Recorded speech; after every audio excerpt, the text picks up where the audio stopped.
हे यो सुने छी क्या?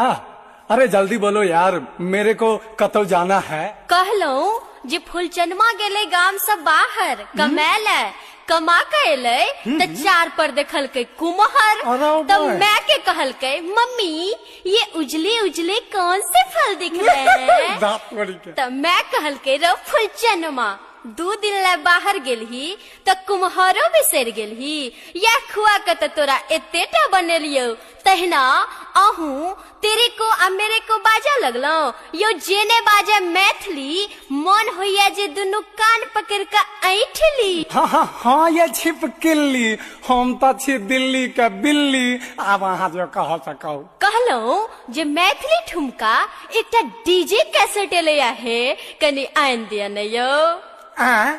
मैथिली ठुमका हाँ। कथी छियै ये? यो ए पर डांस